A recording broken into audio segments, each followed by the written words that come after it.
El director de la Agencia de la ONU para el Control de Energía Atómica condenó el domingo el ataque con drones a uno de los 6 reactores de la nucleoeléctrica de Zaporilla en Ucrania, diciendo que ese tipo de embates incrementan significativamente el riesgo de que haya un gran accidente nuclear.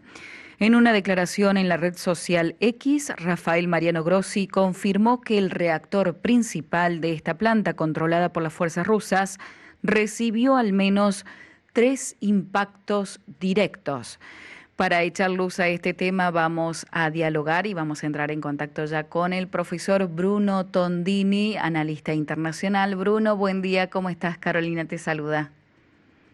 Buen día, Carolina, a vos y a todos los oyentes y televidentes de Radio María. Y bueno, volvemos sobre el conflicto de Ucrania, pero bueno, sobre una cuestión que realmente hace al devenir futuro del conflicto. Problemas con en este caso, la planta nuclear, que ya había tenido alguna situación también peligrosa, esta planta.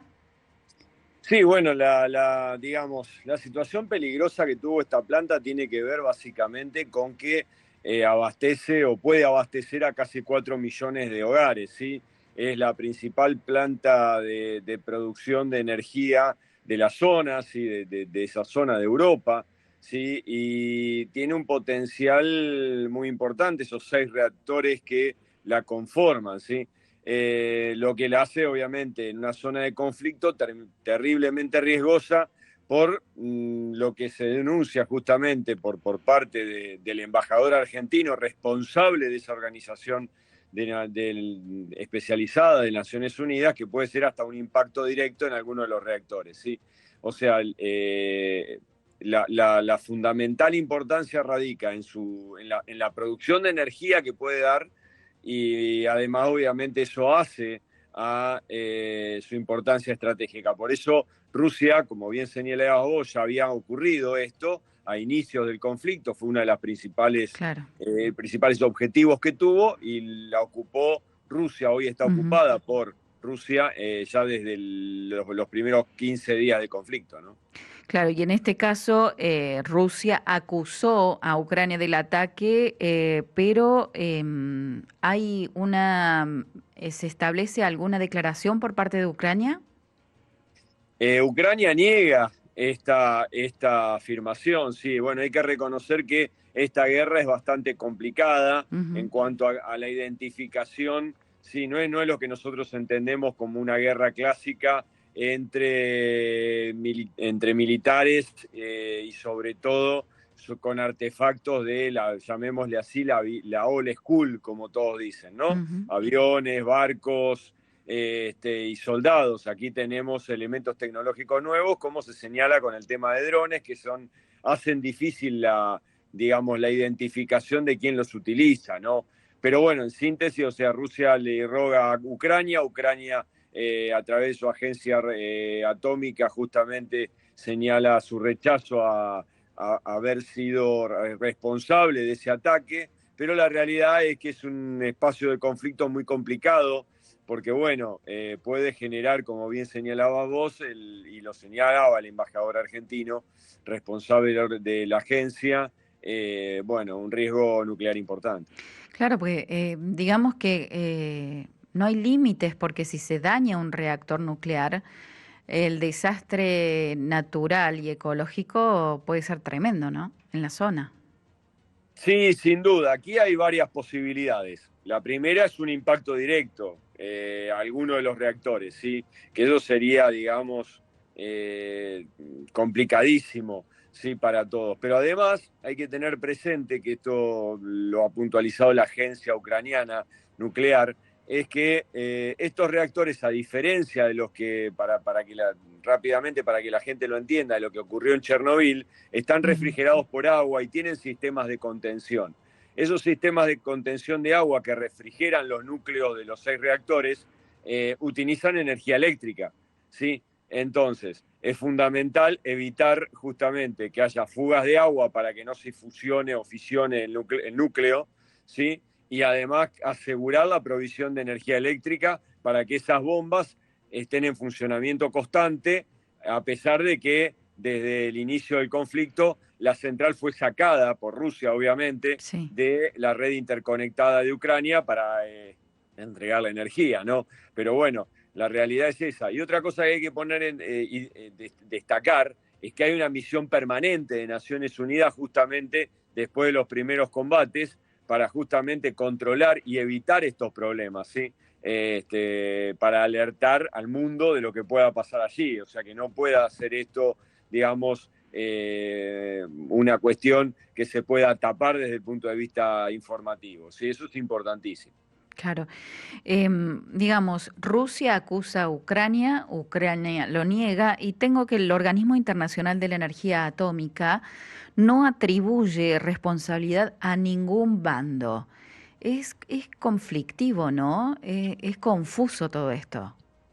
Sí, por supuesto. El tema es la dificultad en la identificación de estos elementos tecnológicos que pueden generar, ya digo, el impacto en algún reactor, o esto era concretamente la noticia, dice, estaban en el techo del sexto reactor y de allí se observó el impacto, ¿sí? Claro. En las proximidades, ¿sí?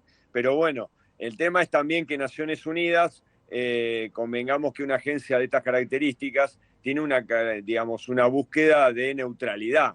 Sí, siempre Naciones Unidas tuvo esa búsqueda. Y otra Ujú. cosa que hay que señalarle al público en general es que no es solamente un embajador argentino que obviamente es versado en el tema, que es Grossi, sino que es la Argentina como Estado el que ha sido elegido para desempeñar la función de director o que designe al director de este ente o organismo especializado de Naciones Unidas para el control de las cuestiones de energía atómica, ¿sí? Ujú. O sea, es la Argentina la que institucionalmente, como país, debe velar por eso. Y obviamente es un reconocimiento a más de 70 años de carrera atómica de la Argentina con fines pacíficos y el dominio de esas tecnologías por la Argentina. Y bueno, de allí que también un poco más allá de la situación hoy que nos toca observar del conflicto, nos debe enorgullecer, como también ocurre con el caso de la Antártida, con la Secretaría Permanente del Tratado Antártico en Buenos Aires,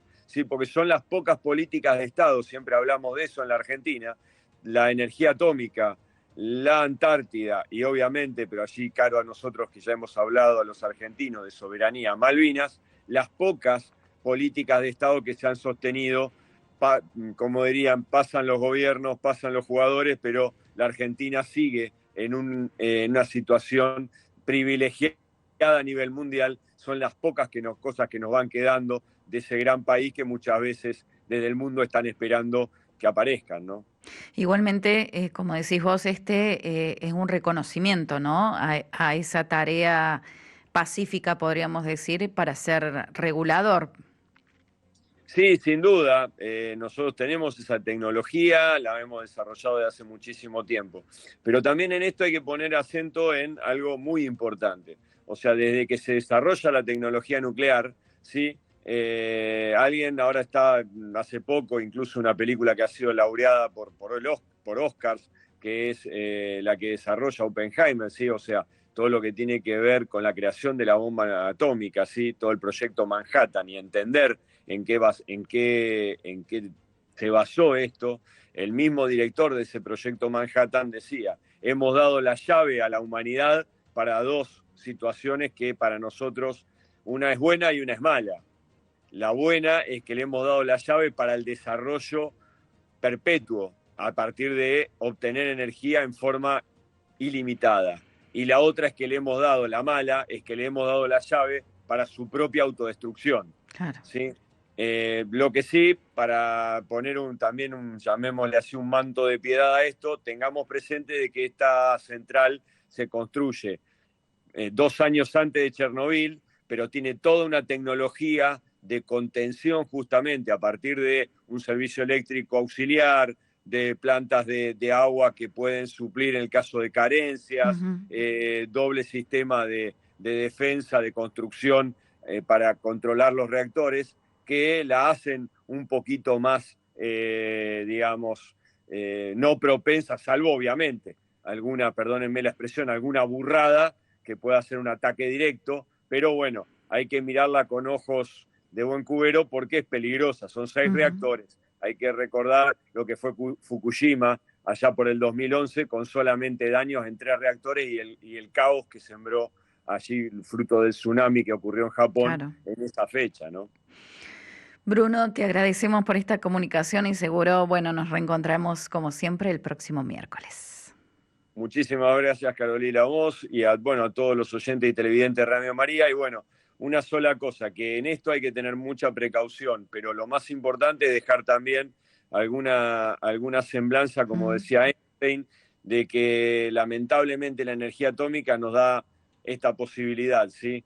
Que la Tercera Guerra Mundial, él decía que no sabía cómo iba a ser, pero sí sabía que la cuarta iba a ser con palos y piedras. Entonces, a estar atentos a lo que pueda pasar en esa zona, que los organismos internacionales actúen como lo están haciendo con esta misión permanente, y a exhortar siempre por la paz. Sí, que a veces esos mensajes de paz han sido malentendidos, sobre todo lo del Santo Padre, pero bueno, esos serán harina de otro costal que abordaremos en otra oportunidad.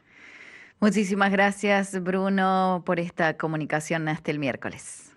Hasta el miércoles, muchas gracias a todos, un abrazo grande. Estuvimos en comunicación con el profesor Bruno Tondini, analista internacional, hablando sobre la guerra de Ucrania y de Rusia.